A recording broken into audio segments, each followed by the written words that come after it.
ao chão só, ou adaptado ao céu do outro lado. Isso também estou de acordo, porque, tal como o Sr. Professor, também gosto muito de passear e de vadiar aí pela cidade.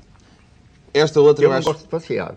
Não Gosto gosta de de passear? vadiar. Passear é Qual não é a fazer diferença nada. entre passear e vadiar? Vadiar é já ter um fim em vista, que é vadiar.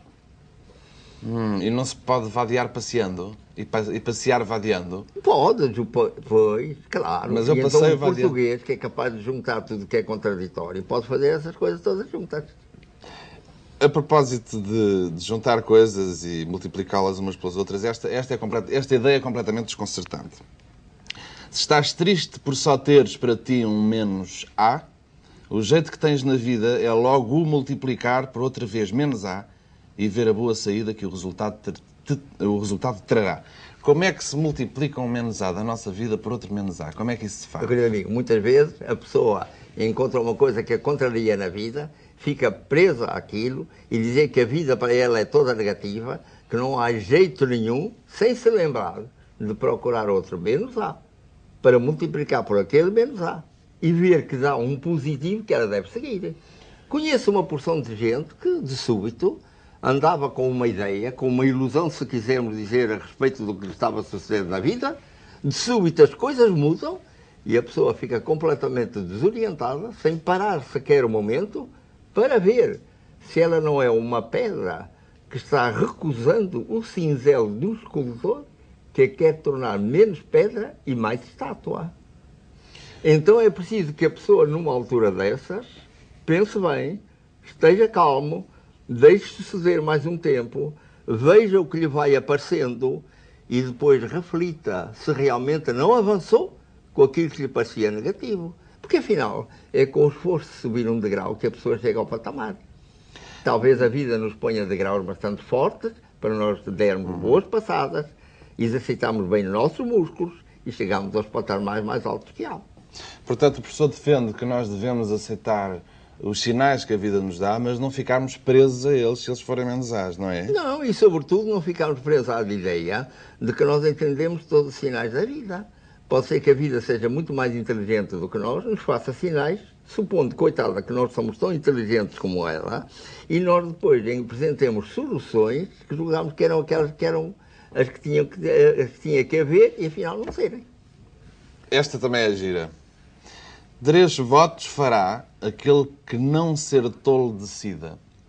E venha deles primeiro o de obediência à vida. Será o segundo a vir o de não querer ser rico, o muito passe de largo, o pouco lhe apura o bico. Não violar-se a si próprio como principal o veja. Alto ou baixo, gordo ou magro, assim nasceu, assim seja. Quer isto dizer que os gordos não devem fazer dieta? Não, se lhes apetecerem. O gordo como o magro, o que se deve é cumprir. Se ele acha que a gordura lhe foi posta para que ele proceda de tal maneira que heroicamente se torne magro, faça favor de se cumprir, visto que é aquilo que julgou. Porque esta é uma das minhas grandes lutas, sabe? Eu tenho uma horrível tendência para engordar, só que não quero ser gordo e não gosto de ser gordo. Como é que eu faço? Bom, pode não comer todo, por exemplo. E acabam-se todos os problemas. A um jejum bastante completo, Como ou é que- não se sabe. Como é que o professor se alimenta? Tem Diga. cuidado, como é que o professor se alimenta? Tem cuidado com a sua alimentação? Eu Para não ter tenho chegado a cuidado. essa idade nessa forma Não tenho estupenda. cuidado, quer dizer, eu evito comer animal. Evita comer animal. Evito comer animal. De qualquer coitado, espécie. coitado do bicho, que culpa tem ele que eu exista? Nenhuma, não é? E, portanto, dentro disso, de evitar de comer animal, há tanta coisa que comer, e sobretudo comer fácil. Comer sopa em lugar de ter que cortar com faca e garfo e toda essa complicação. Uma colherada chega, não? E fruta, todas essas coisas. É extremamente simples viver. Desde que a pessoa, para viver como vive, tenha o suficiente para comprar as coisas. Porque nós estamos nessa contradição, não é? Nascer de graça e passar o resto da vida a ganhá-la. Pois. O que é inteiramente absurdo. Desde que nascemos de graça, a vida devia continuar a ser de graça. E eu insisto sempre nisso, Mas olha que nem para os animais- passado do século XIII. Nem para os animais é de graça. Diga? Às vezes nem para os animais é de graça. Não, é de graça no sentido que eles não têm que passar por um cheque e, felizmente, não têm lá o collar que impede as pessoas no Brasil de receberem cheques, não é? Mas não têm que pagar com cheque, nem com moeda, nem coisa nenhuma. Eu digo de graça, não é sem fazer esforço. Ah, bom, porque os seus gatos, Nada os seus de gatos graça. têm de o aturar para comerem. Bom, eles coitados, eles coitados parece que não sentem muito, que têm que me aturar. Não, estou a brincar. Não, eles lá têm a sua vida o mais independente possível, eu a minha também, o mais independente possível, isto é, nós nos congraçamos, e assim devia suceder com toda a gente, nos congraçamos na independência de cada um. Ao passo que muita gente só tem a mania de se congraçar quando o outro faz aquilo que ele quer, aquilo que ele manda. Isso leva-me aqui a outra ideia, na qual eu me revejo muitíssimo, porque me acontece um bocado a mesma coisa. Nunca percorri estrada que não fosse a de egoísmo, bem andada e com cinismo, mas cheguei agora ao fim. Não amo os outros por eles, mas por mim. Será que o verdadeiro egoísta é aquele que melhor depois aprende a amar os outros? Claro! Quando nós ficamos muito satisfeitos, quando eu vejo uma pessoa muito satisfeita porque deu uma boa esmola a um pobre, ele deu a boa esmola a ele Por ele próprio. Eu defendo É ele próprio. Eu estou sempre a dizer. Egoísta. Não vejo como é que, sendo homem, aquele que olha todo mundo à volta, ele pode deixar de ver aquilo que no dito mundo sucede, seja o que for, senão como alguma coisa que o fere ou gratifica a ele próprio.